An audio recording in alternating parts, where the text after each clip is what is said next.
Selamat pagi saudara-saudara. Sebelum kita memulai membaca Alkitab, mari kita berdoa. Terima kasih Bapak, kami bersyukur pagi ini bisa bangun dengan tubuh yang sehat tanpa kurang apapun. Sebelum kami melakukan aktivitas hari ini, kami rindu untuk membaca Alkitab Tuhan, untuk melandasi hidup kami dengan kebenaran-Mu. Oleh sebab itu kami semakin hari semakin berkenan di hadapan-Mu Tuhan. Urapilah setiap kami Tuhan, di dalam nama Tuhan Yesus. Haleluya. Amin. Berkat atas Yerusalem. Nyanyian Ziarah.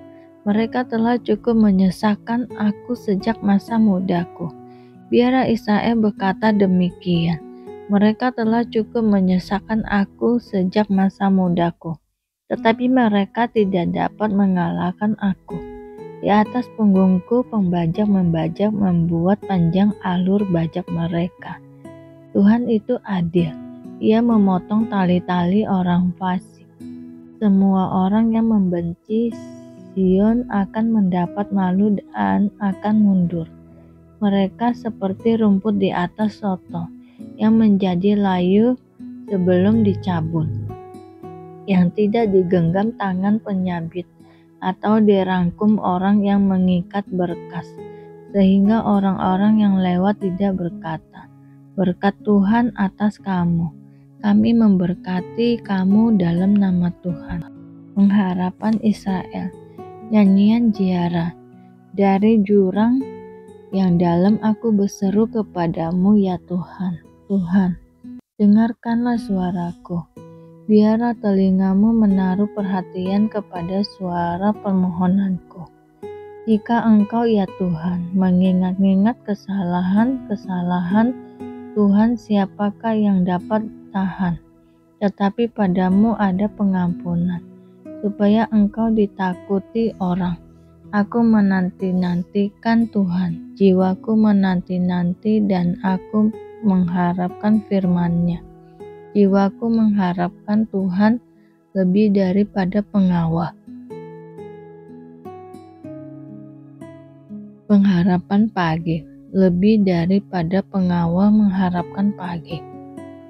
Lebih daripada pengawal mengharapkan pagi. Berharaplah kepada Tuhan, hai Israel, sebab pada Tuhan ada kasih setia, dan Ia banyak kali mengadakan pembebasan. Dialah yang akan membebaskan Israel dari segala kesalahannya. Penyerahan diri kepada Tuhan. Nyanyian Ziarah Daud. Tuhan, aku tidak tinggi hati dan tidak memandang dengan sombong. Aku tidak mengejar hal-hal yang terlalu besar atau hal-hal yang terlalu ajaib bagiku. Sesungguhnya, aku telah menenangkan dan mendiamkan jiwaku. Seperti anak yang disapi berbaring dekat ibunya. Iya, seperti anak yang disapi jiwaku dalam diriku. Berharaplah kepada Tuhan, hai Israel, dari sekarang sampai selama-lamanya. Paulus di Korintus. Kemudian Paulus meninggalkan Athena, lalu pergi ke Korintus.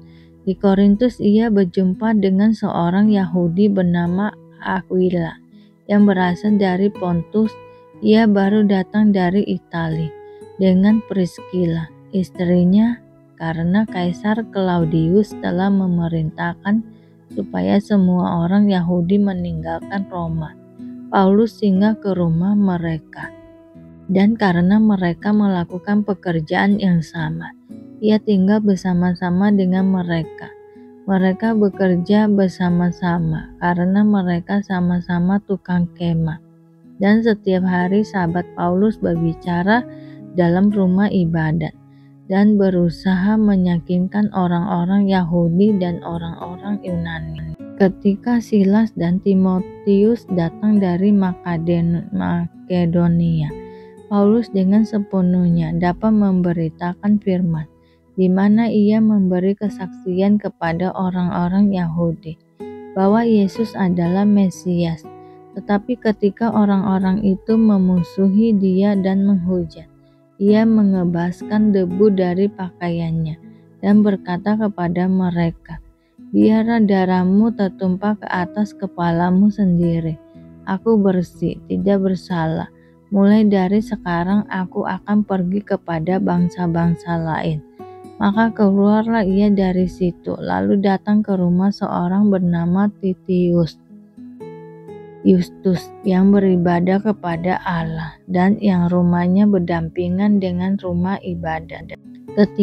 Tetapi Kristus kepala rumah ibadat itu menjadi percaya kepada Tuhan bersama-sama dengan seisi rumahnya, dan banyak dari orang-orang Korintus yang mendengarkan pemberitaan Paulus menjadi percaya dan memberi diri mereka dibaptis. Pada suatu malam berfirmanlah Tuhan kepada Paulus di dalam suatu penglihatan, "Jangan takut, teruslah memberitakan firman dan jangan diam, sebab aku menyertai engkau dan tidak ada seorang pun yang akan menjamah dan menganiaya engkau, sebab banyak umatku di kota ini." Maka tinggallah Paulus di situ selama 1 tahun 6 bulan, dan ia mengajarkan firman Allah di tengah-tengah mereka. Akan tetapi, setelah Galio menjadi gubernur di Akaya, bangkitlah orang-orang Yahudi bersama-sama melawan Paulus, lalu membawa dia ke depan pengadilan.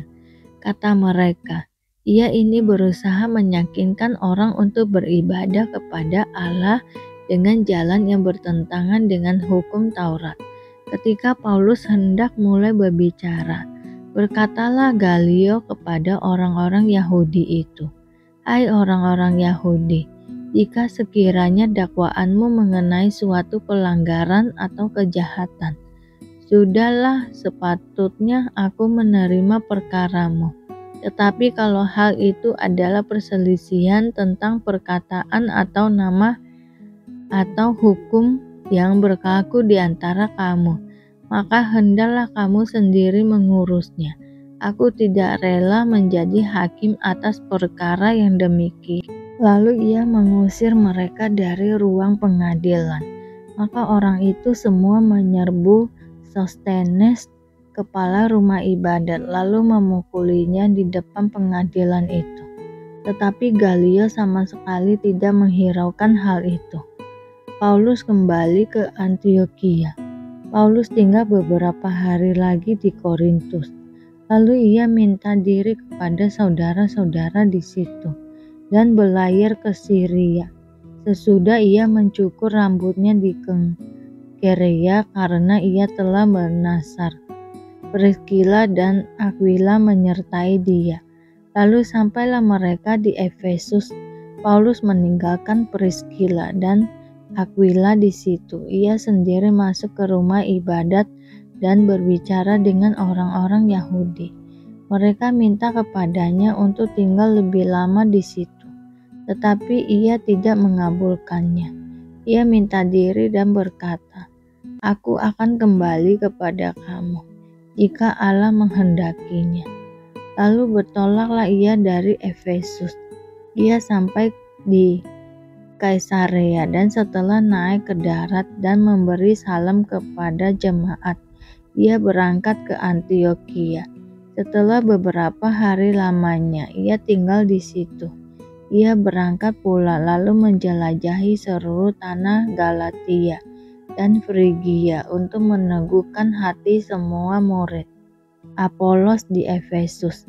Sementara itu, datanglah ke Efesus seorang Yahudi bernama Apolos yang berasal dari Alexandria.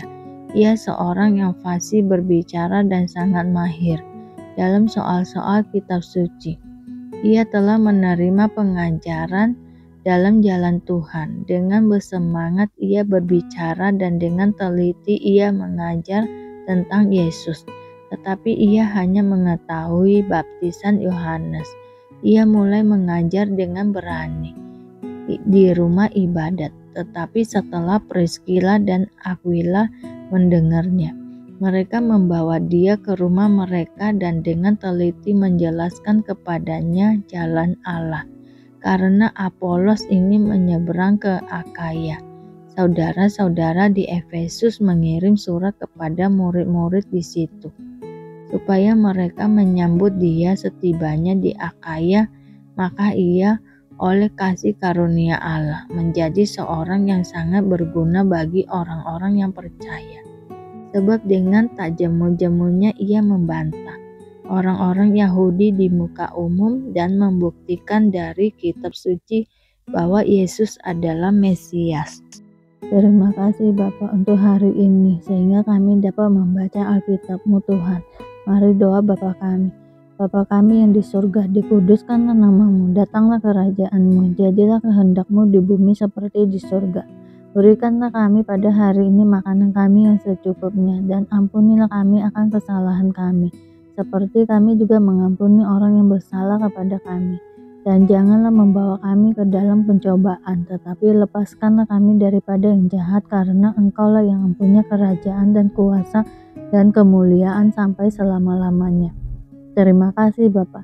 Kami selalu bersyukur atas apapun Tuhan berikan hidup kami. Engkau tidak pernah meninggalkan kami ya Bapa. Hidup kami akan senantiasa berkecukupan di dalam-Mu. Di dalam nama Tuhan Yesus kami berdoa dan mengucap syukur. Amin, amin, amin. Tuhan Yesus memberkati.